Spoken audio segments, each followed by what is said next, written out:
अरहन्ताय नमो सिद्धाणं नमो आयर्याणं नमो ओवज्झायाणं नमो लोहे सवसाहुणम् मंगलम भगवान वीरो मंगलम गौतमो गणी मंगलम कुंद कुंदाद्यो जैन धर्मोस्तु मंगलम सर्वमंगल मांगल्यम सर्वकल्याणकारकम प्रधानं सर्वधर्माणां जैनं जयतु शासनम जैनं जयतु शासनम।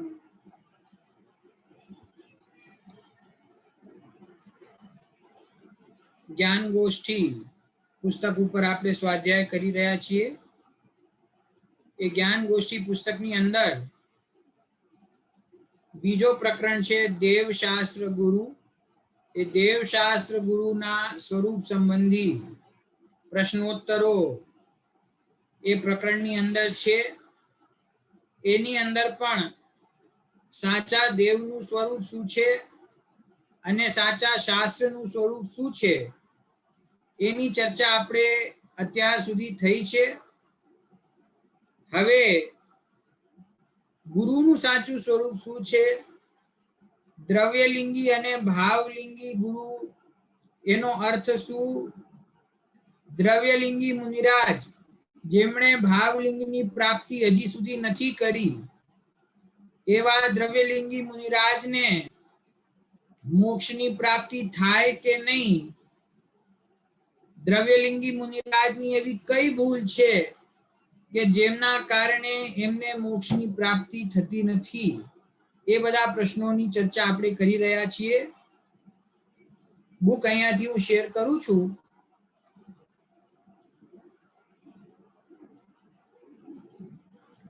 ₹79 નંબરના પ્રશ્ન સુધી આપણે ઓલરેડી ચર્ચા કરી છે। પ્રકરણ જે ચાલી રહ્યો છે તે કયો ચાલી રહ્યો છે કે દ્રવ્યલિંગી મુનિરાજની ભૂલ શું છે એ સંબંધી વાત કરતા અહીંયા આ પ્રશ્ન મૂકવામાં આવ્યો તો છેલ્લો પ્રશ્ન કે દ્રવ્યલિંગી મુનિરાજનું ધારણા જ્ઞાન સાચું ન થયું એના કરતા પહેલા પ્રીવિયસ ક્વેશ્ચન થી કનેક્ટેડ છે।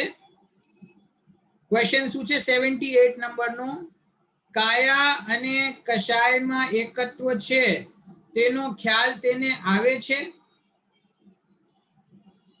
થોડો ગેપ પડી ગયો છે વચ્ચે, ગયા વીકમાં ક્લાસ આપણે કન્ડક્ટ નહોતા કરી શક્યા એટલા માટે જરાક આ પાછળથી રેફરન્સ આપું છું। જોડાયેલું અહીંયાથી છે 77 નંબરના ક્વેશ્ચન થી કે દ્રવ્યલિંગીને શુભમાં રુચિ છે કે અશુભમાં પણ છે? તો ઉત્તર આપ્યો કે શુભ ભાવમાં દ્રવ્યલિંગીની રુચિ હોય છે, અશુભ ભાવમાં નહીં। આગળનો પ્રશ્ન છે કે કાયા અને કશાયમાં એકત્વ છે તેનો ખ્યાલ તેને આવે છે? એ દ્રવ્યલિંગી મુનિરાજની શું ભૂલ રહી જાય છે કે એમને છુપાયેલી રીતે છદ્મ રીતે પણ પોતાના શરીર સંબંધી અને જે વિકારી ભાવો થાય છે એ વિકારી ભાવોમાં એમને એકત્વનું પરિણામ હજી અંદર બાકી રહી જાય છે, તે એમની ભૂલ છે। તો અહીંયા પ્રશ્ન એવો છે કે એમને પોતે ખ્યાલ આવે કે ના આવે કે હજી મને શરીર અને કશાય સંબંધી એકત્વનું પરિણામ બાકી છે? તો ઉત્તર આપ્યો ગુરુદેવે કે ના, તેમને ખ્યાલ આવતું નથી। જો એ વાત ખ્યાલમાં આવી જાય કે મને શરીર અને કશાય ભાવો પ્રત્યે હજી એકત્વ વર્તે છે તો પછી એ એકત્વનો ભાવ છૂટી જાય, પણ એ વાત એમને ખ્યાલમાં આવતી નથી। શું કામ આવતી નથી? બે કારણ છે કે જે શરીર સંબંધી ક્રિયા છે, શુભ ક્રિયા કરે છે, એ શુભ ક્રિયામાં ધર્મ માને છે, અને જે પુણ્યના ભાવ થાય છે, શુભ ભાવ થાય છે, કશાયની મંદતાનું એમને જે પરિણામ છે એ પરિણામથી મોક્ષ માર્ગની સિદ્ધિ માને છે। તેથી એને શરીરમાં પણ એકત્વ છે અને વિકારી ભાવો મોહ રાગ દ્વેષના પરિણામોની અંદર પણ એકત્વ હોય છે, એ વાત એમને ખ્યાલમાં આવતી નથી।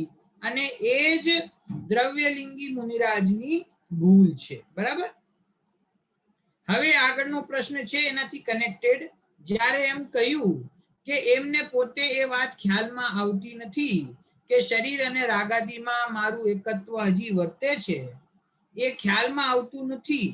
તો હવે આગળનો પ્રશ્ન છે, તો ધારણા જ્ઞાન પણ તેને સાચું ના થયું?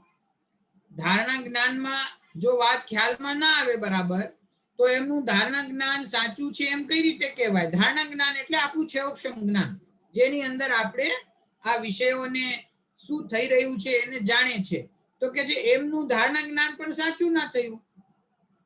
ઉત્તર: તત્વના જાણપણાનું તો ધારણા જ્ઞાન તો બરાબર છે, પણ પોતે ક્યાં અટકે છે તે પકડાતું નથી. કશાયની ઘણી મંદતા છે, તેમાં સ્વાનુભવ માને છે. જો દ્રવ્યલિંગી મુનિરાજની સૂક્ષ્મ ભૂલ કઈ રીતે રહી જાય છે? તત્વના જાણપણાનું ધારણા જ્ઞાન તો બરાબર છે, તત્વનું સ્વરૂપ જેટલું છે એ તત્વના સ્વરૂપને તો તેઓ બરાબર જાણે છે. એ સંબંધી છૌક્ષમ જ્ઞાન તો એમનું એકદમ બરાબર છે. એવું નથી હોતું કે દ્રવ્યલિંગી મુનિરાજને કઈ ખબર પડતી નથી, કે કોઈ એમને 6 દ્રવ્ય 7 તત્વનું સ્વરૂપ પૂછે તો એમને ખબર ના હોય, એવું નથી. દ્રવ્યલિંગી મુનિરાજ માટે તો શાસ્ત્રમાં કહ્યું ને કે 11 અંગ 9 પૂર્વ સુધીનો અભ્યાસ હોય છે, હોઈ શકે છે. એટલે કે તમે એમને આખી જીનવાણીમાંથી ગમે તે વાત પૂછો એને બરાબર ખ્યાલમાં જ હોય, કારણ કે ધારણા જ્ઞાનમાં એ બરાબર એમને તત્વની ધારણા બરાબર થઈ છે. પણ તત્વના સ્વરૂપની ધારણા બરાબર હોવા છતાં પણ હું પોતે ક્યાં અટકાયો છું, મારી ભૂલ શું રહી ગઈ છે, એ એમને ખ્યાલમાં આવતું નથી. અને કશાયની ખૂબ મંદતા હોય છે. એમને ખરેખર પરદ્રવ્યોમાં, સંસારમાં, 5 ઇન્દ્રિયના વિષયોમાં કોઈ રસ હોતો નથી. અને એકમાત્ર મુનિ ધર્મનું પાલન કરવામાં, સ્વાધ્યાય આદિ કરવામાં, 5 મહાવ્રત અને 28 મૂળ ગુણોનું પાલન કરવામાં જ રુચિ હોય છે. તો તેના કારણે એમને કશાયની મંદતા તો ઘણી છે. અને કશાયની મંદતા એટલી બધી હોવાથી એવો ભ્રમ થઈ જાય છે એમને કે આ મને આત્માનુભવ પ્રગટ થયો છે. ઘણી વાર સુધી પોતાના શરીરને સ્થિર કરીને અને મન વચન કાયની ગુપ્તિ પૂર્વક આંખ બંધ કરીને આત્મા સંબંધી વિકલ્પ કદાચિત એમને ચાલતા હોય, એનો વિચાર કરતા હોય છે. અને તેથી એવો ભ્રમ થઈ જાય છે કે મને આત્માનુભૂતિ પ્રગટ થઈ છે. સમજ્યા વાત? ના સમજ્યા તમે? કે ઘણી વાર સુધી પોતાના ઉપયોગને સ્થિર રાખી શકે છે, પણ આત્માનુભૂતિ તો પ્રગટ થતી નથી.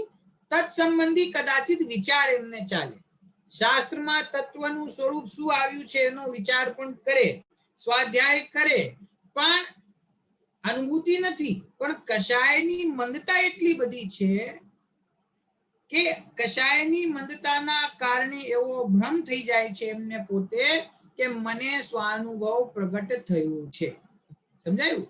કારણ કે કશાયની મંદતા થતા આકુરતા બધી શાંત થઈ જાય, મન શાંત પડી જાય અને આપણને એવું લાગે કે હા, મને અત્યારે સુખની અનુભૂતિ થઈ રહી છે.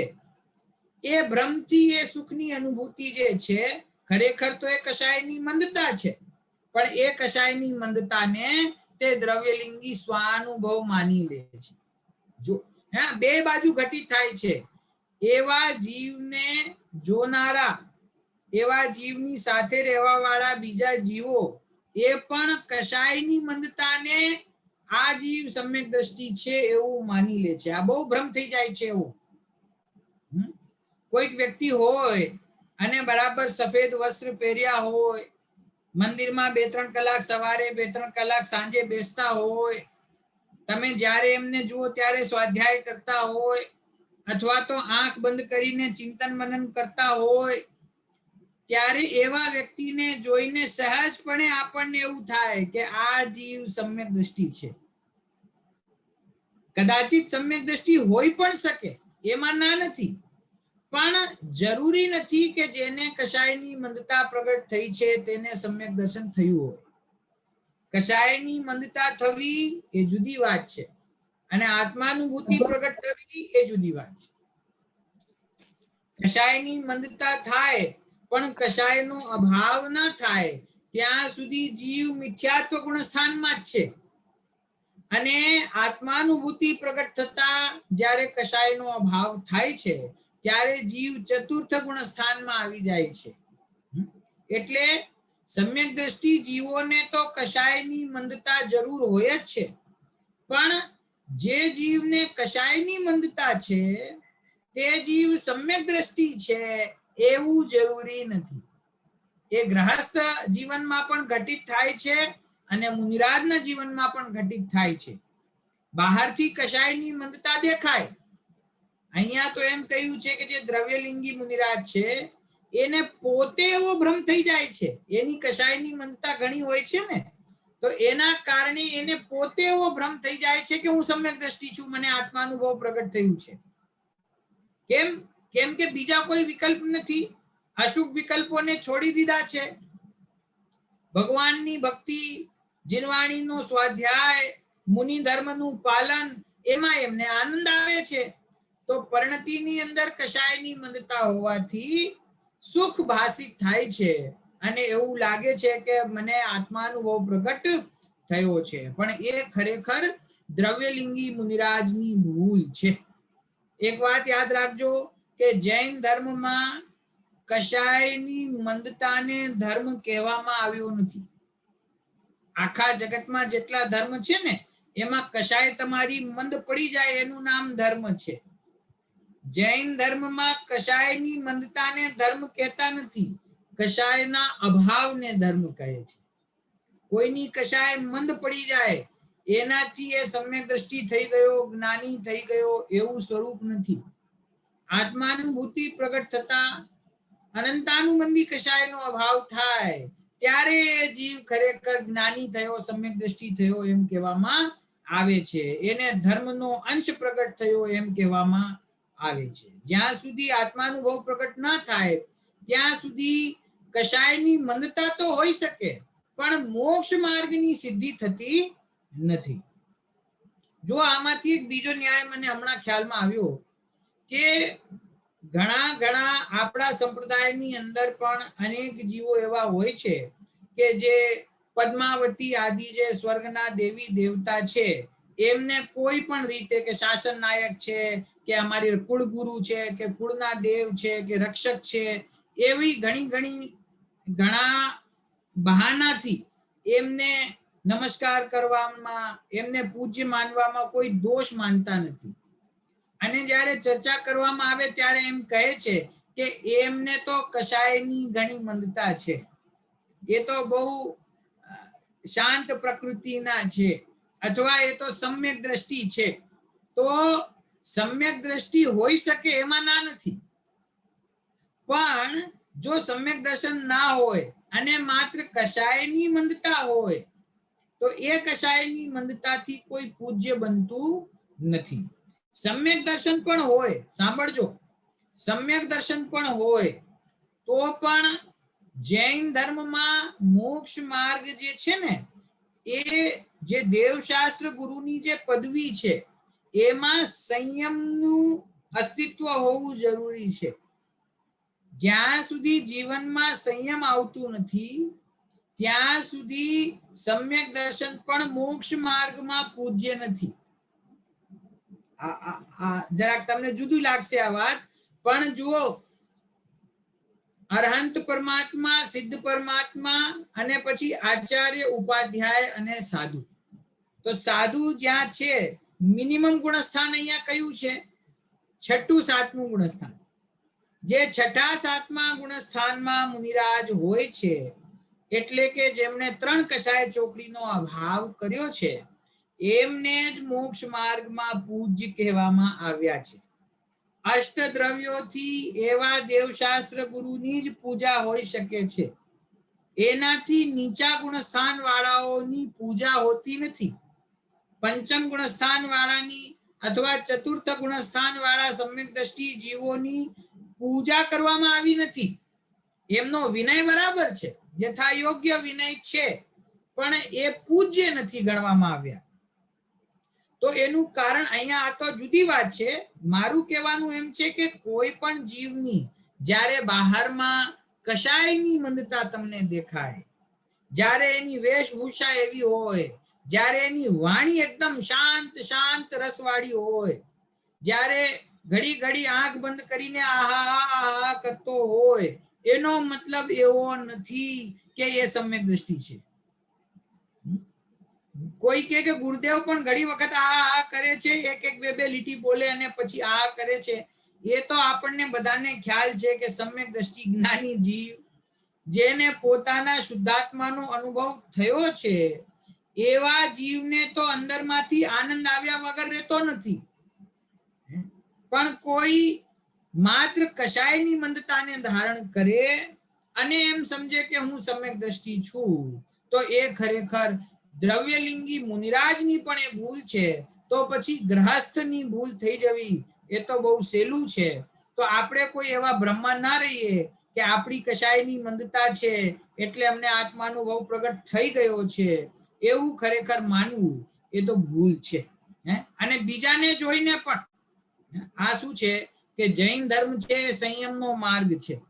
એટલે આપણે કોઈ પણ એવા સંયમી જીવને જ્યારે આપણે જોઈએ છીએ ત્યારે આપણને અંદરથી સહજ એના પ્રત્યે શ્રદ્ધાનો ભાવ આવે કે આ જો આ કેટલા સંયમનું પાલન કરે છે, આ બ્રહ્મચર્યનું પાલન કરે છે, અથવા આ મુનિરાજ છે, તો આપણી શ્રદ્ધા સહેજે એમના પ્રત્યે ઝૂકી જાય છે. પણ એટલું ધ્યાન રાખવું કે સમ્યક દર્શન વગર જેટલો પણ સંયમ છે, જેટલો પણ વૈરાગ્ય છે, એ ખરેખર મોક્ષ માર્ગમાં કાર્યકારી નથી. કશાયની મંદતા છે એ શુભ ભાવ છે, પુણ્ય ભાવ છે, એ બંધનું કારણ છે. અને કશાયના ભાવપૂર્વક આત્માનુભૂતિ છે એ મોક્ષનું કારણ છે. એ બે પરસ્પર એકદમ વિપરીત છે. એટલે કશાયની મંદતાથી આત્માનુભવ સ્વીકાર ન કરવો જોઈએ. બરાબર? જો આગળ એ સંબંધિત ક્વેશ્ચન આવે છે. હવે એક દ્રવ્ય બીજા દ્રવ્યને સ્પર્શ કરતું નથી, અડતું નથી, ચુંબતું નથી. તેથી સમયસાર ગાથા 3 માં કહ્યું છે કે આત્મા શરીરને તેમજ એક શરીર બીજાના શરીરને અડતા નથી. જીવ ખોરાકને લઈ શકતો નથી, ભાષા બોલી શકતો નથી, પર વસ્તુ ચોરી શકાતી નથી, ધન ધાન્ય આદિ ગ્રહણ કરી શકાતા નથી. તો મુનિઓ હિંસા, જૂઠ, ચોરી, અબ્રહ્મ ને પરિગ્રહનો ત્યાગ શા માટે કરે છે? પ્રશ્ન ખ્યાલમાં આવ્યો? શું કે છે? જ્યારે એક દ્રવ્ય બીજા દ્રવ્યથી અત્યંત ભિન્ન છે, એક દ્રવ્ય બીજા દ્રવ્યનો સ્પર્શ કરતો નથી, કોઈ જીવ કોઈને સુખી દુખી કરી શકતા નથી, જીવ છે એ આ પૂતગલની ભાષા વર્ગણાનું પરિણમન કરાવી શકતું નથી, એટલે કે જીવ ભાષા બોલી શકતો નથી, ભોજન ગ્રહણ કરી શકતો નથી, અન્ય કોઈની વસ્તુને પણ લઈ શકતો નથી, ધન ધાન્યને પણ ગ્રહણ કરતો નથી. તો એવો તો સ્વભાવ છે વસ્તુનો. એક દ્રવ્ય બીજા દ્રવ્યથી અત્યંત ભિન્ન છે. તો પેલાથી ભિન્ન જ છે, તો પછી મુનિરાજને આટલા બધા ત્યાગ કરવાનો નિયમ શું કામ બનાવવામાં આવ્યો? કે હિંસા, જૂઠ, ચોરી, કુશીલ, પરિગ્રહનો ત્યાગ કરે અને મહાવ્રતોને ધારણ કરે, એની શું જરૂર છે? જીવ તો પહેલાથી પરદ્રવ્યથી ભિન્ન જ છે ને, પરદ્રવ્યને ગ્રહણ કરતો જ નથી. તો પછી આટલા બધા નિયમ રાખવાની જરૂર શું છે મુનિરાજ માટે? એવો પ્રશ્ન છે. ઉત્તર: ભાઈ, એક દ્રવ્ય બીજા દ્રવ્યને સ્પર્શતું કે અડતું નથી, તે તો મહાસિદ્ધાંત છે. વસ્તુ સ્થિતિ એમ જ છે. એક દ્રવ્ય બીજા જીવ કે પૂતગલ દ્રવ્યને અડતું કે સ્પર્શ કરતું જ નથી અને અન્ય દ્રવ્યની ક્રિયાથી જીવને બંધ પણ થતો જ નથી, પરંતુ ત્યાં વિશેષ એ છે કે પરદ્રવ્યના લક્ષ્ય થતા રાગાદી ભાવો જીવને બંધનું કારણ થતા હોવાથી હિંસાથી પોતાના પાપ ભાવોનો મુનિ ત્યાગ કરે છે. તેથી તે રાગાદી પાપ ભાવોના ત્યાગના નિમિત્તભૂત બાહ્ય હિંસાદી પરદ્રવ્યોની ક્રિયાનો ત્યાગ કર્યો તેમ ઉપચારથી કહેવાય છે. શું કહ્યું? કે એક દ્રવ્ય બીજા દ્રવ્યને સ્પર્શ કરતું નથી, અડતું નથી. એક દ્રવ્ય બીજા દ્રવ્યનું કોઈ કાર્ય કરતું નથી. પરદ્રવ્યમાં કોઈ ક્રિયા થાય, જળ દ્રવ્યમાં કોઈ ક્રિયા થાય, એના કારણે જીવને કર્મ બંધાય એવું પણ નથી. આ બધી વાત સાચી છે. તો પછી પરદ્રવ્યોનો કે પાંચ ઇન્દ્રિયના વિષયોનો ત્યાગ મુનિરાજ શા માટે કરે છે? તો કે છે કે એ ખરેખર પરદ્રવ્યોનો ત્યાગ કરતા નથી. પરદ્રવ્ય સંબંધી પોતાના રાગાદી વિકારી ભાવોનો ત્યાગ કરે છે. રાગાદી વિકારી ભાવોનો ત્યાગ કરતા, પરદ્રવ્યને ભોગવવાની ઈચ્છાનો ત્યાગ કરતા, પરદ્રવ્યમાં સુખ છે એવી મિથ્યા બુદ્ધિનો ત્યાગ કરતા પરદ્રવ્ય તો સહેજે છૂટી જાય છે એવું તો ઉપચારથી કહેવામાં આવે છે કે એમણે આ પાંચ પાપોનો હિંસા, જૂઠ, ચોરી, કુશીલ, પરિગ્રહનો ત્યાગ કર્યો. એ તો બહુ સ્થૂળ વાત છે. એણે તો સમસ્ત પરદ્રવ્ય સંબંધી પોતાના રાગ ભાવના કર્તૃત્વનો પણ ત્યાગ કર્યો છે. વિકારી ભાવનો કરતા હું નથી એવો અભિપ્રાય એમને અંદરથી પ્રગટ થયું છે. પરદ્રવ્ય સંબંધી ભેદ જ્ઞાન એમને પ્રગટ થયું છે. દ્રવ્ય કર્મ, નો કર્મ અને ભાવ કર્મથી પોતાના શુદ્ધાત્માને ભિન્ન તેઓ જાણે છે અને અનુભવે છે. તેથી ખરેખર પરદ્રવ્ય સાથે એમનો કોઈ સંબંધ નથી. અને જ્યારે અંતરંગમાં અભિપ્રાયમાં એવી શુદ્ધતા પ્રગટ થઈ હોય તો એ પરિણતિમાં દેખાયા વગર રહેતી નથી. સહજ રૂપે પરદ્રવ્યથી જુદો રહેવા માટે, ભિન્ન રહેવા માટે નિયમ પૂર્વક એનો ત્યાગ કરે છે. આ છે ને ઇમ્પોર્ટન્ટ પોઈન્ટ છે આ, કે એક તરફ તમે દ્રવ્યાનુયોગમાં એમ કહો છો કે દ્રવ્ય બીજી કોઈ વસ્તુને સ્પર્શ કરતો જ નથી, કઈ બીજા દ્રવ્યને કઈ કરી શકતો નથી, ભોજન ગ્રહણ કરી શકતો નથી, શરીરથી બંધાયેલો નથી. તો પછી બીજી બાજુ આ બધું ત્યાગ કરવાની પણ વાત આવે તો પછી ત્યાગ કરવાની જરૂર શું છે? તો કહે છે કે પરદ્રવ્યના કારણે તો જીવને કર્મનો બંધ નથી, પણ પરદ્રવ્યના નિમિત્તે જીવને જે વિકારી ભાવ થાય છે એ વિકારી ભાવોના નિમિત્તે તો જીવને કર્મનું બંધ થાય છે. અને એ રાગાદી ભાવોનું નિમિત્ત કોણ છે? કે પરદ્રવ્ય છે. તો પરદ્રવ્યનો નિયમ પૂર્વક ત્યાગ કરતા એ રાગાદી ભાવનો પણ અભાવ થાય છે. અને રાગાદી ભાવોનો અભાવ થતા કર્મબંધનો પણ અભાવ થાય છે. તો પોતાની જેવી રીતે પોતાનો અભિપ્રાય અત્યંત શુદ્ધ થયો છે એ અભિપ્રાયને અનુસરીને મારી પરિણતિ પણ શુદ્ધ થાય અને પરિણતિમાં રહેલો વિકાર પણ નષ્ટ થઈ જાય એવી ભાવનાથી મુનિરાજ સમસ્ત પ્રકારના પાપ ક્રિયાનો ત્યાગ કરે છે, પાપ ભાવોનો ત્યાગ કરે છે. શું કહ્યું અહીંયા? હિંસાથી પોતાના પાપ ભાવોનો મુનિ ત્યાગ કરે છે. તેથી તે રાગાદી પાપ ભાવોના ત્યાગના નિમિત્તભૂત બાહ્ય હિંસાદી પરદ્રવ્યોની ક્રિયાનો ત્યાગ કર્યો તેમ ઉપચારથી કહેવાય છે.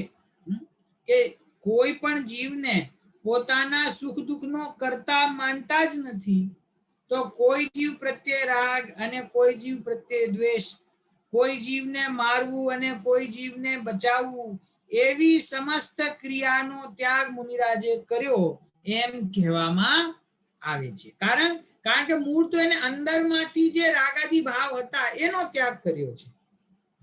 જો 24 પ્રકારના પરિગ્રહના ત્યાગની વાત આવે છે ને, તો 24 પ્રકારના પરિગ્રહમાં 10 તો બહિરંગ પરિગ્રહ છે અને અંતરંગના 14 પરિગ્રહ છે.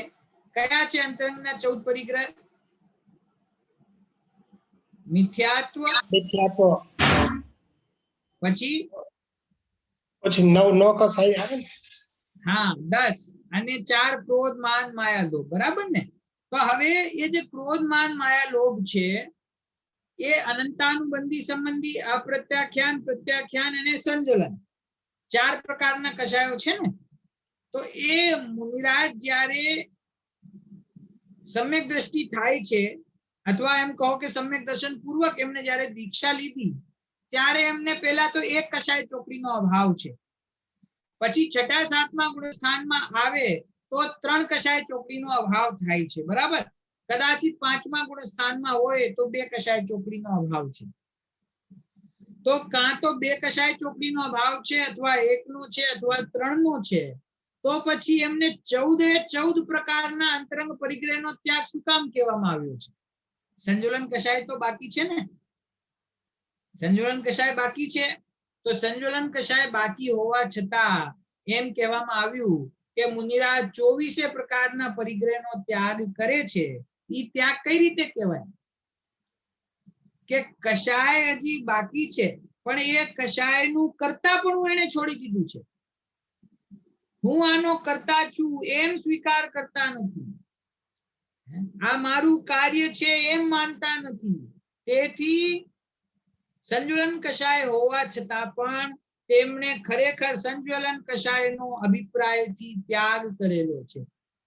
અને આવો શુદ્ધ અભિપ્રાય હોવાથી પોતાના સ્વરૂપમાં જેમ જેમ તેઓ સ્થિર થતા જાય છે તેમ તેમ બહાર પરિણતિમાંથી પણ કષાયનો અભાવ થતો જાય છે. તો મુનિરાજના જીવનમાં 5 ઇન્દ્રિય સંબંધી વિષય ભોગોનો ત્યાગ, ષટકાયના જીવની હિંસાનો ત્યાગ, હિંસા, જૂઠ, ચોરી, કુશીલ પરિગ્રહ રૂપી પાપ ક્રિયાઓનો ત્યાગ.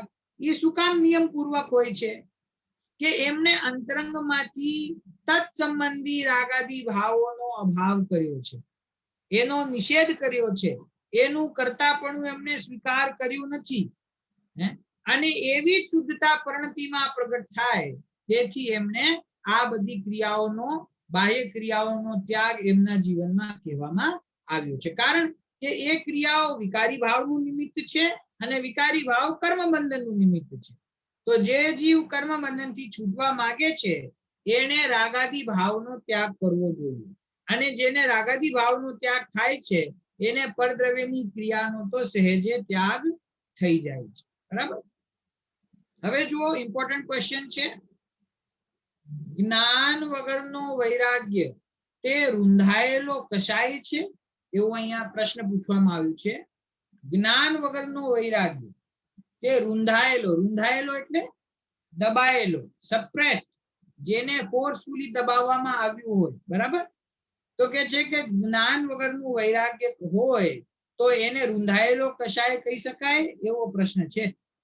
જુઓ, હા, આત્માના જ્ઞાન ભાન વિનાના કષાયની મંદતાના વૈરાગ્ય રૂપ પરિણામમાં કષાય દબાયેલો છે, કષાય ટળ્યો નથી.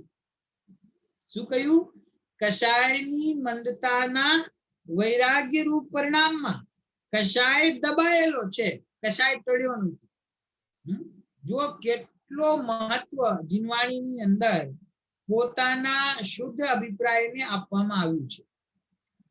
જ્યાં સુધી તમારું અભિપ્રાય સમ્યક થતો નથી, એટલે કે જ્યાં સુધી આત્માનો અનુભવ પ્રગટ થતો નથી, આત્માના અનુભવ પ્રગટ થયા વગર, આત્મજ્ઞાન પ્રગટ થયા વગર કષાયની જે કોઈ મંદતા છે, અને કષાયની મંદતાને બીજા શબ્દોમાં કહીએ તો જે કઈ વૈરાગ્ય પ્રગટ થયો છે એ વૈરાગ્યના પરિણામમાં ખરેખર કષાય દબાયેલો છે, કષાય ટળ્યો નથી. સમજાય છે? બહારથી દેખાય કે બહુ વૈરાગ્યના ધારક જીવ છે પણ ખરેખર એમને એ હજી કષાયનો અભાવ થયો નથી ને. એક તો કષાયના અભાવ પૂર્વક વૈરાગ્ય પ્રગટ થાય, એ કોઈ જુદી જાતનું છે. અને એક પોતાના કષાયને દબાવીને, ટાળીને નહીં, દબાવીને અને વૈરાગ્ય ભાવ ઉત્પન્ન જે થાય છે એ વૈરાગ્ય ભાવ ખરેખર રૂંધાયેલો કષાય છે. મને ખબર નથી તમને કોઈ વખતે એવો પરિચય થાય છે કે નહીં, પણ અમે લોકો ઘણી જગ્યાએ ફરતા હોઈએ, ઘણા પ્રોગ્રામ્સમાં જઈએ, ઘણા લોકોને મળીએ, ત્યારે ઘણી વખત એવા પરિચય થાય છે કે અમે જેમને ખૂબ સંયમી સમજીએ છીએ, બ્રહ્મચર્યના ધારક છે, ખૂબ વૈરાગ્યમય જીવન જીવે છે, એવા જીવોને પણ જ્યારે નજીકથી મળીએ ને ત્યારે કોઈક વખતે, બધાને નહીં પણ કોઈક વખતે એવો આપણને ખ્યાલ આવે કે કોઈકને માન કષાયની અધિકતા છે, કોઈકને લોભ કષાયની અધિકતા છે, અને મોકો મળતા એ કષાય બહાર પણ આવી જાય છે. ત્યારે ખ્યાલ આવે છે કે આત્મજ્ઞાન વગરનું જે વૈરાગ્ય છે એ ખરેખર રૂંધાયેલો કષાય છે. ધર્મની રુચિ અવશ્ય છે, પણ શુભ ભાવ થતા, કષાયની મંદતા થતા એની અંદર જીવને આનંદ પડી જાય છે, એની અંદર એને સંતુષ્ટિનો ભાવ આવી જાય છે, અને એમ સમજે છે કે આ જ ધર્મનો માર્ગ છે. તો શું કરે છે કે શુભ ભાવને ટાળવાનો પ્રયત્ન કરતો નથી. સમજો, શુભ ભાવ પણ કશાય છે, શુભ ભાવ છોડવા યોગ્ય છે, શુભ ભાવ બંધનું કારણ છે, એ વાત એને જલ્દીથી સ્વીકાર થતી નથી. અને બહારમાં કશાયના મંદતા પૂર્વક જે વૈરાગ્યનો ભાવ ઉત્પન્ન થાય એમાં ધર્મ માની લે છે. પણ અહીંયા ગુરુદેવે કહ્યું કે આત્મજ્ઞાન અને ભાન વગર જો એ વૈરાગ્યના પરિણામ છે તો એ વૈરાગ્યના પરિણામની નીચે કશાય દબાયેલો છે, કશાય હજી ટળ્યો નથી. એ દબાયેલો, રૂંધાયેલો કશાય ફાટશે. જો ગુરુદેવે તો બહુ આકરી વાત કરી છે. એ દબાયેલો, રૂંધાયેલો કશાય ફાટશે ત્યારે નરકની ગોદમાં ચાલ્યો જશે. બોલો, બહારથી દેખાય સંયમી જીવ છે અને એનો કશાય બહાર આવી જાય તો નરકની ગોદમાં પણ જતા રહે છે. ભલે બહારથી રાજપાટ, સ્ત્રી પુત્રાદિ છોડ્યા હોય, પણ આત્માના ભાન વિનાનો કશાય ટળતો નથી, દબાય છે અને કાળક્રમે ફાટતા તીવ્ર કશાય થાય છે. બરાબર? કારણ કે આત્માનુભૂતિ પ્રગટ થાય, આત્મજ્ઞાન પ્રગટ થાય, પોતાના આત્માના અતિન્દ્રિય આનંદને જીવ ભોગવે તો એને ખરેખર પરદ્રવ્યથી સુખ બુદ્ધિ છૂટે. ત્યારે એને પરદ્રવ્યમાં ખરેખર સમતાનું પરિણામ ઉત્પન્ન થાય, ત્યારે એનો મમત્વ ભાવ છૂટે અને ત્યારે ખરેખર સાચું વૈરાગ્ય પ્રગટ થાય છે. અને જે જીવોને આત્મજ્ઞાન નથી અને કોઈ કારણસર પુણ્ય ભાવની વિશેષ રુચિ હોવાથી પરદ્રવ્યોનો બહારથી તો ત્યાગ કરે છે, પણ અંદરમાં હજી એક કશાય, એ સંબંધી કશાય બાકી રહી ગયો છે. હવે કશાયને દબાવવાનો ઘણો પ્રયત્ન કરે છે, પણ હજી કશાયનો અભાવ થયો નથી, કશાય દબાયેલો છે. એ સમય આવતા કોઈ દિવસે એ મંદ કશાય તીવ્ર કશાયમાં પણ પરિણમિત થાય છે, અને તીવ્ર કશાય થતા એનું ફળ નરકની ગોદરૂપી પણ એવા સંયમી જીવને મળી શકે છે. અને એનું કારણ શું? કે એના કશાયનો અભાવ થયો નથી, કશાય ટળતો નથી, દબાય છે, અને કાળક્રમે ફાટતા એને પાછો તીવ્ર કશાય ઉત્પન્ન થાય છે. તો આપણે એક વાત સમજવા યોગ્ય છે કે આપણો જેટલો કોઈ પ્રયત્ન છે, જેટલો પુરુષાર્થ આપણે કરીએ છીએ, એ સમસ્ત પુરુષાર્થ, એ સમસ્ત પ્રયત્ન આત્માનુભૂતિ પ્રગટ કરવા માટે હોવો જોઈએ, કશાયની મંદતા માટે ના હોવો જોઈએ. કશાયની મંદતા તો આત્માનુભૂતિ થતા ઓટોમેટિક થાય છે. કશાયની મંદતા થવી પરિણતિમાં એ તો આત્માનુભૂતિનું ફળ છે. અંદરમાં અતિન્દ્રિય આનંદ પ્રગટ થાય અને બહારમાં સહેજે પરિણતિની અંદર કશાયની મંદતા થાય છે, પણ એ કશાયની મંદતા આપણું લક્ષ્ય નથી. ઘણી વખતે ચરણાનુયોગ સંબંધી શાસ્ત્રોનો અભ્યાસ કરતા ઘણી વખતે એવો અભિપ્રાય ઘણા જીવોનો બની જાય છે કે આપણે પોતાની પરિણતિને સંભાળવું જોઈએ, આપણા પરિણામ ખરાબ ન થાય એનું ધ્યાન રાખવું જોઈએ. અને ટોડરમલજીએ પણ કહ્યું છે કે આ જીવે બે પ્રકારના ભય રાખવા યોગ્ય છે. 7 ભય તો છોડવા યોગ્ય છે અને 2 ભય રાખવા યોગ્ય છે. કયા 2 ભય? કે એક તો જીનવાણી જીનેન્દ્ર ભગવાનની આજ્ઞા એનું ઉલ્લંઘન ન થાય આપણા દ્વારા, એનો ભય રાખવો જોઈએ. અને બીજું કે પોતાના પરિણામ બગડવાનો ભય રાખવો જોઈએ. અન્યને જોઈને પોતાના પરિણામ ના બગાડવા, એનો ભય રાખવો જોઈએ. એ વાત ચરણાનુયોગની અપેક્ષાએ એકદમ બરાબર છે. પણ એ વાતને સાંભળીને કોઈ જીવ એમ સમજે કે આપણા મનુષ્ય જીવનનું લક્ષ્ય જે છે કે આપણે આપણી પરિણતિને સંભાળવી, પરિણામોને સંભાળવા, પરિણામોની અંદર નિર્મળતા પ્રગટ કરવી, તો એની અંદર શું થાય છે કે છદ્મ રૂપે જીવને શુભ ભાવોની અંદર પરિણામોની વિશુદ્ધતા દેખાય છે. જ્યારે એને ઉત્કૃષ્ટ પ્રકારના શુભ ભાવો થાય છે ત્યારે એને લાગે છે કે અમે અમારી પરિણતિને સંભાળી લીધી છે. પણ અહીંયા એ વાત ધ્યાન દેવા યોગ્ય છે કે પરિણતિમાં જો કશાયની મંદતા પ્રગટ થઈ અને અંદરમાં હજી આત્માનુભૂતિ પ્રગટ નથી થઈ, તો એ કશાયની મંદતા તમને મોક્ષ માર્ગમાં કઈ કામ નહીં આવે. કારણ કે એ કશાયની મંદતા છે એ સાચી મંદતા નથી, એ રૂંધાયેલો કશાય છે, એ દબાયેલો કશાય છે. અને કર્મનો ઉદય જ્યારે ફરશે ત્યારે એ કશાય ભાવ ફરીથી તીવ્ર પણ બની જાય છે. તો કશાયની મંદતા એ જુદી વાત છે, આત્માનુભૂતિ એ જુદી વાત છે. તો કશાયની મંદતા જો જ્ઞાન વગર છે તો એ ખરેખર કશાય જ છે. જો કશાયની મંદતા ધર્મ નથી, કશાયની મંદતા કશાય છે. એ સમજવા વાળી વાત છે કે જો વિકારી ભાવ છે, તીવ્ર ભાવ છે, એ વિકારી ભાવ વધારે હોય તો આપણે એને પાપ કહીએ છીએ અને ઓછો હોય તો એને ધર્મ કહીએ છીએ. એવું નથી. વિકારી ભાવની તીવ્રતા છે એ તો પાપ છે અને વિકારી ભાવની મંદતા છે એને પુણ્ય કહે છે, પણ એને ધર્મ કહેવામાં આવતું નથી. અને જો આપણે એને ધર્મ માની લઈએ તો પછી આત્માના સ્વરૂપનો અનુભવ, એનું નામ ધર્મ છે, એ વાત પાછળ છૂટી જશે, એ વાત ભૂલાઈ જશે. એ વાત હંમેશા યાદ રાખવા જેવી છે કે પરિણામોની મંદતાથી મારું કલ્યાણ નહીં થાય. દ્રવ્યલિંગી મુનિરાજને પોતાના પરિણામોની વિશુદ્ધતાથી મોક્ષ મળતો નથી, તો પછી ગ્રહસ્થને કશાયની મંદતાથી મોક્ષનો માર્ગ ક્યાંથી મળે? સમજાયું? દ્રવ્યલિંગી મુનિરાજની પરિણતિ તો ઘણી વિશુદ્ધ છે, 11 અંગનો પૂર્વનું જ્ઞાન છે, શાસ્ત્રાનુસાર મુનિ ધર્મનું પાલન છે, એમના જીવનમાં તો ઘણી વિશુદ્ધતા છે. ગ્રહસ્થને તો એટલી વિશુદ્ધતા સંભવ નથી. તો દ્રવ્યલિંગી મુનિરાજને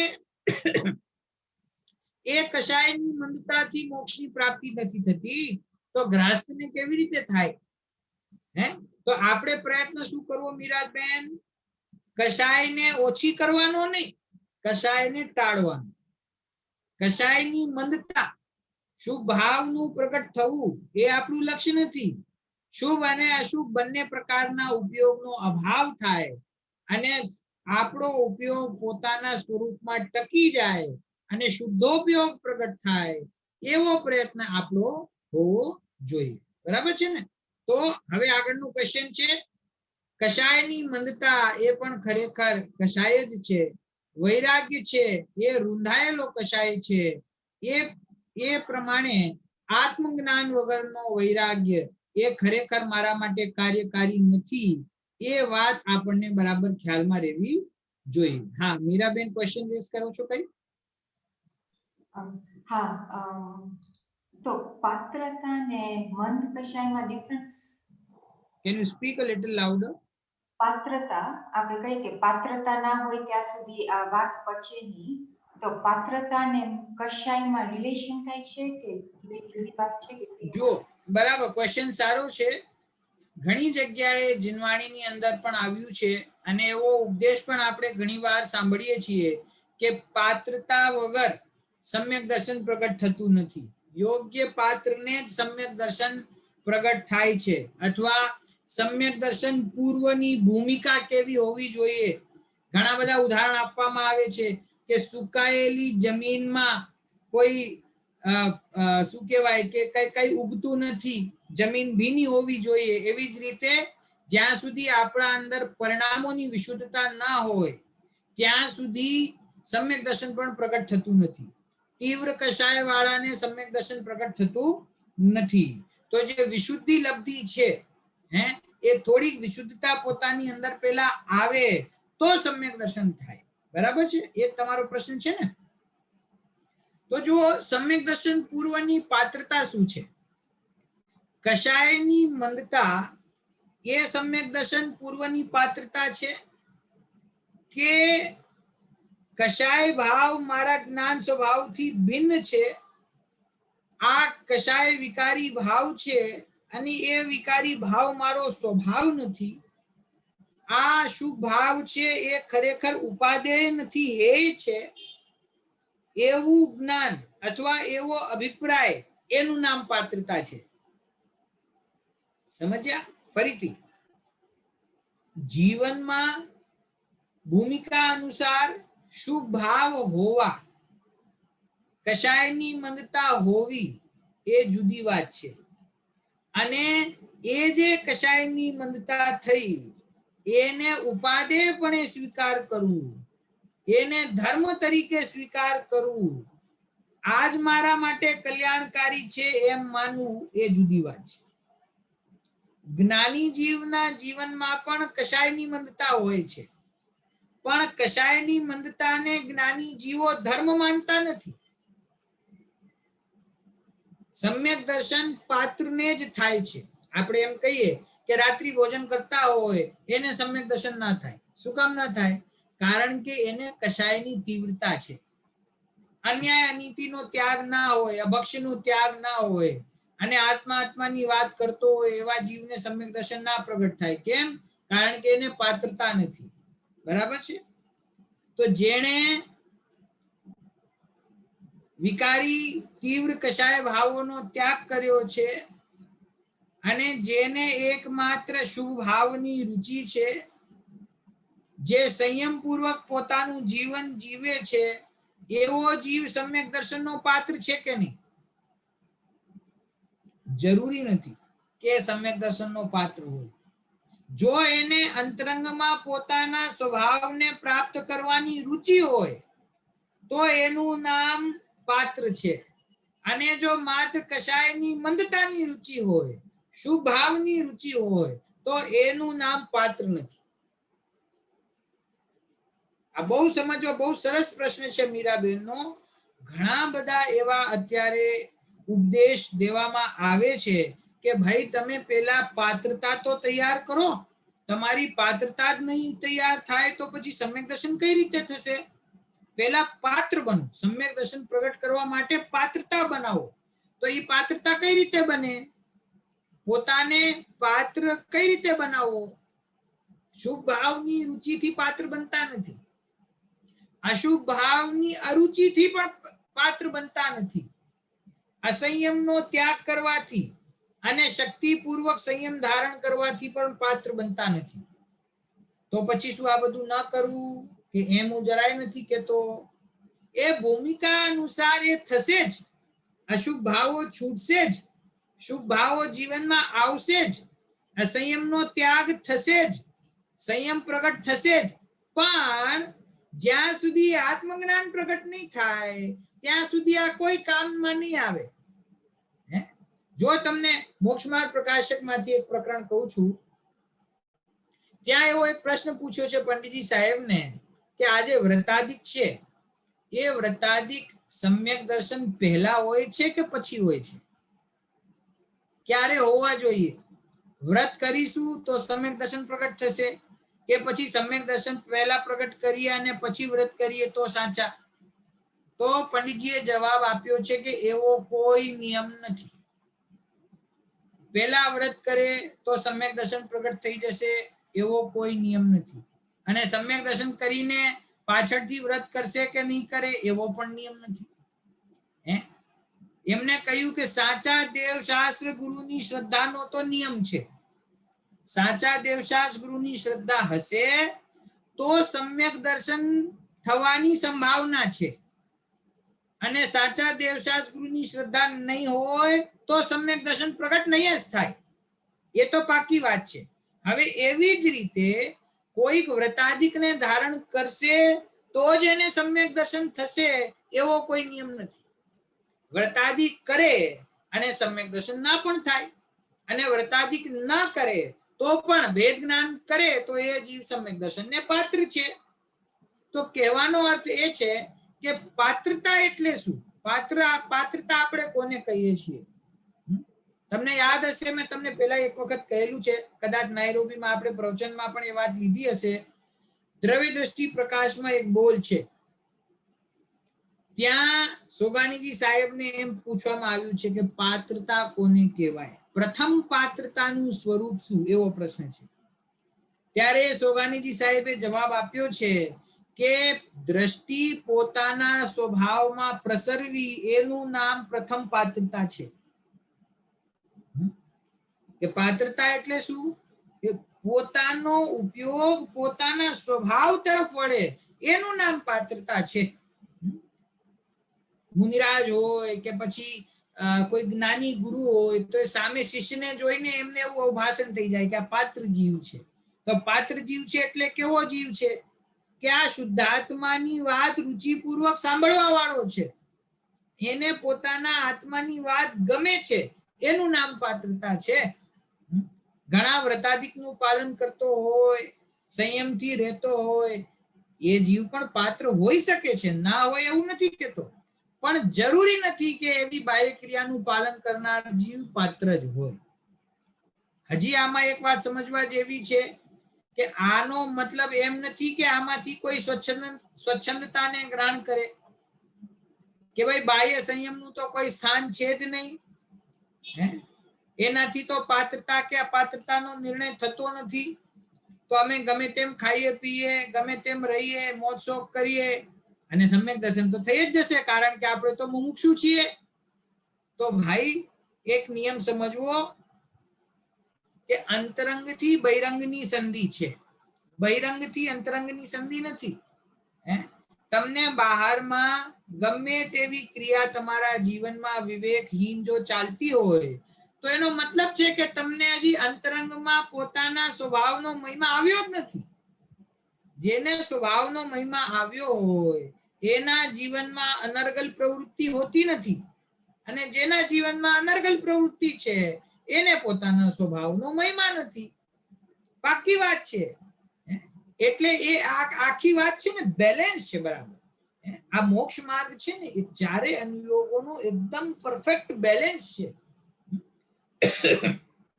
કારણ કે જીવના ભાવોનું કર્મબંધ સાથે નિમિત્ત નૈમિત્તિક સંબંધ છે ને.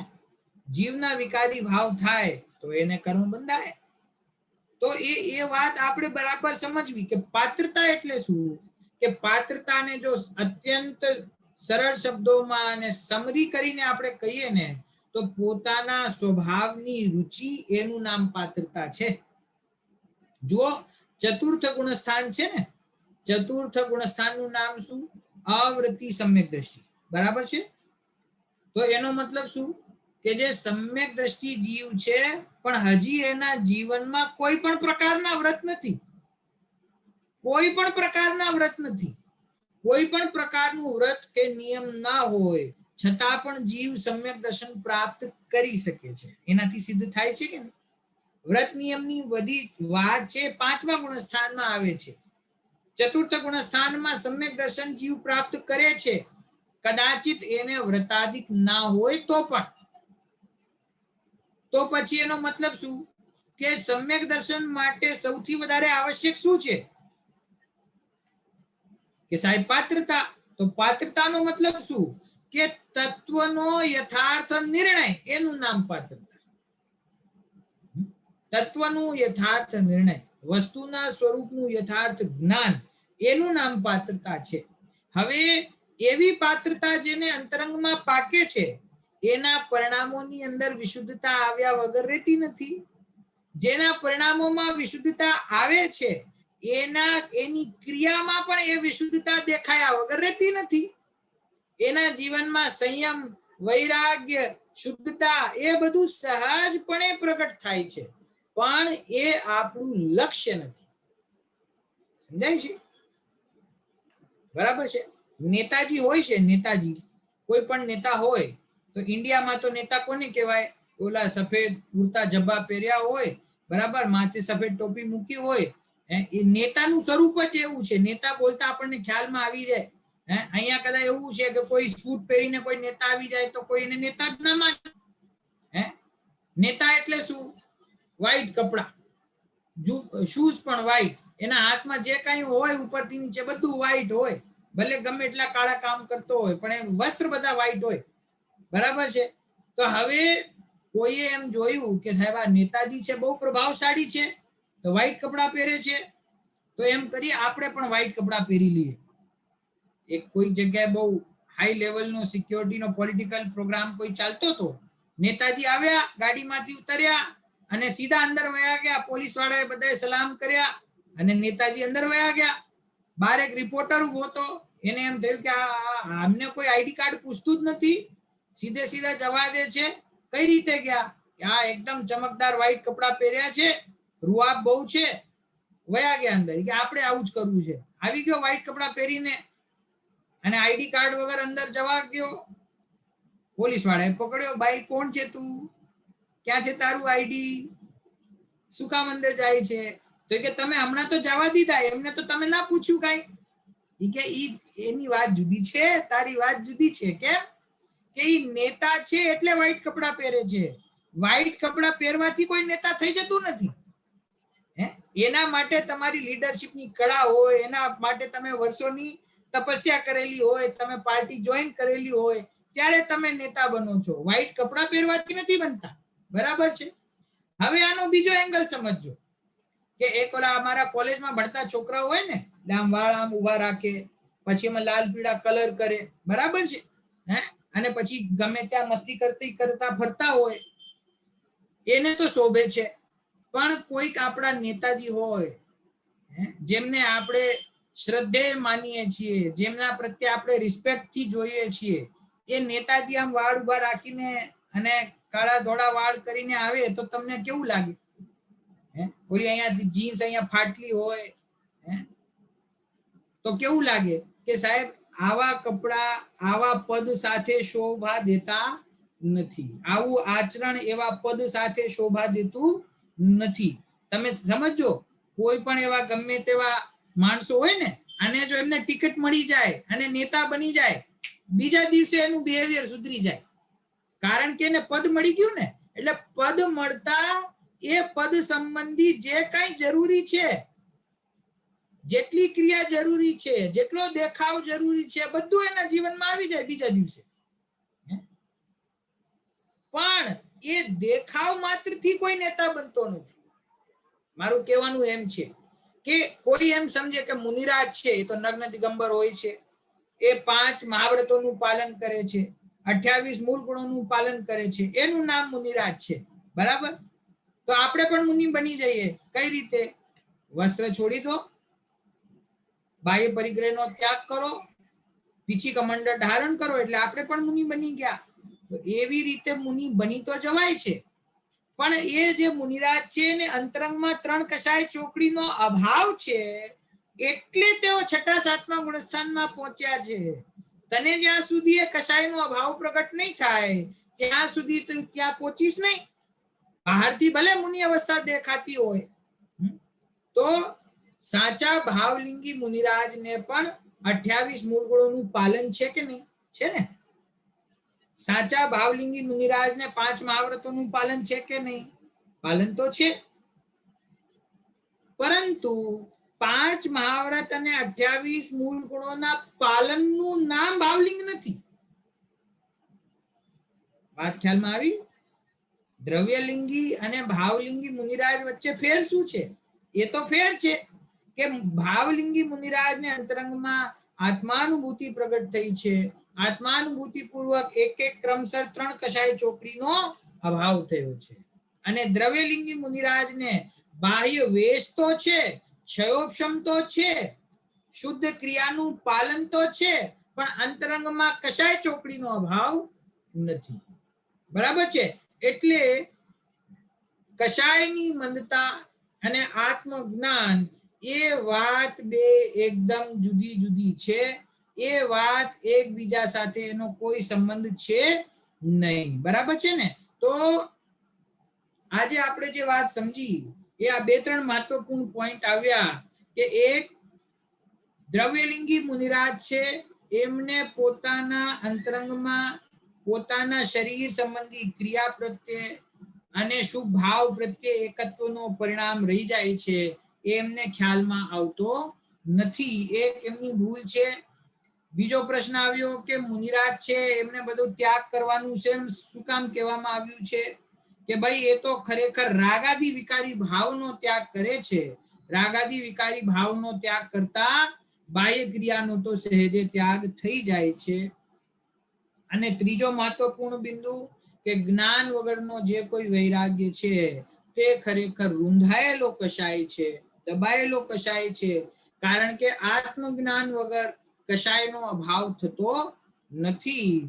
અને કશાયનો અભાવ તે ધર્મ છે, કશાયની મંદતા તે ખરેખર ધર્મ છે નહીં. ભાવલિંગી મુનિરાજના જીવનમાં પણ દ્રવ્યલિંગી મુનિરાજની જેમ જ બધી ક્રિયાઓ હોય છે, પણ એ ક્રિયાને તેઓ મોક્ષ માર્ગ માનતા નથી. અને દ્રવ્યલિંગી મુનિરાજ પોતાની સમસ્ત ક્રિયાને મોક્ષ માર્ગ માને છે, શુભ ભાવને મોક્ષ માર્ગ માને છે, મુનિ ધર્મના પાલનને મોક્ષ માર્ગ માને છે. અંતરંગ શુદ્ધતાને ગૌણ કરી જાય છે, અંતરંગ શુદ્ધતાને ભૂલી જાય છે. એ જ ખરેખર દ્રવ્યલિંગી અને ભાવલિંગી મુનિરાજની અંદર ફેર છે. તો આપણે દેવના, શાસ્ત્રના અને ગુરુના સ્વરૂપને અહીંયા સમજીએ છીએ, તો ગુરુનું સાચું સ્વરૂપ શું છે એ પણ આપણને બરાબર ખ્યાલમાં હોવો જોઈએ. આત્માનુભૂતિ પૂર્વક ભાવલિંગ પ્રગટ કરનારા, 6-7મા ગુણસ્થાનમાં ઝૂલનારા મુનિરાજ એ જ સાચા મોક્ષ માર્ગમાં ગુરુ છે. અને એમના બતાવેલા માર્ગે ચાલતા અન્ય જ્ઞાની હોય અને નિર્દોષ રૂપે જીનવાણીની વાત કહેવા વાળા વિદ્વાન પણ હોય તો એને આપણે ગુરુ એટલે મોક્ષ માર્ગમાં ગુરુ તો ન કહેવાય, પરંતુ શિક્ષા ગુરુ આપણે એમને કહી શકીએ.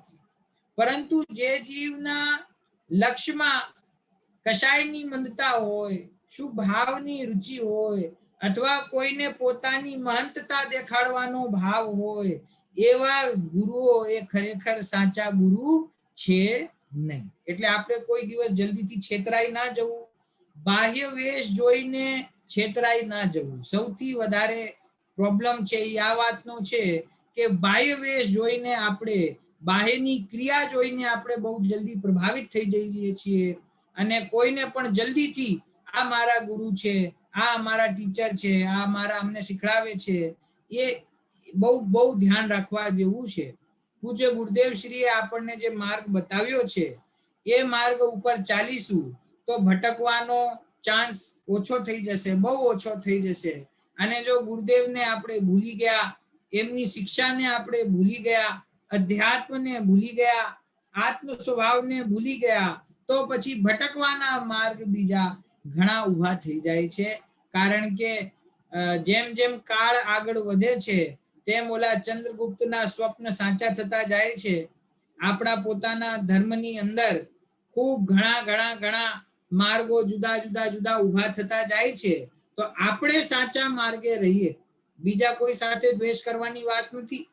આપણે સાચા માર્ગ ઉપર ટકી રહીએ, સાચા તત્વની સમજને આપણે પકડીએ, એ જ આપણું લક્ષ્ય હોવું જોઈએ. પોતાના શુદ્ધાત્માના લક્ષ્યથી જે કોઈ પ્રયત્ન થશે એ તમને શુદ્ધાત્માની નજીક લઈ જશે.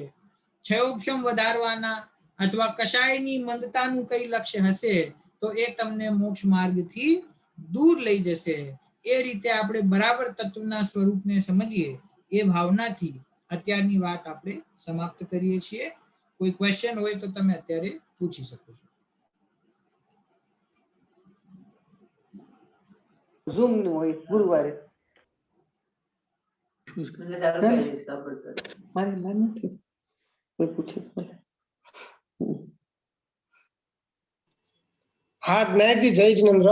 પ્રશ્ન તો નથી, પણ બસ ખાલી કેવું હતું કે આજનો ક્લાસ ખરેખર એટલો સમજવા જેવો છે ને આપણા બધાએ એકદમ જીવનમાં ઉતારવા જેવો છે. આજનો ક્લાસ અમને બહુ ગમ્યો. સાચી વાત છે, કારણ કે આ ગુરુનું સ્વરૂપ સમજ્યા વગર છે ને બહુ ભૂલ પડી જાય છે. હે એમાં શું થાય છે, આપણો સહજ માનવ સ્વભાવ એવો છે કે આપણને આપણાથી વધારે ગુણી કોઈ દેખાય તો આપણે તરત એના પ્રત્યે ઝૂકી જઈએ છીએ. કોઈનું સન્માન કરવું એ વાત જુદી છે.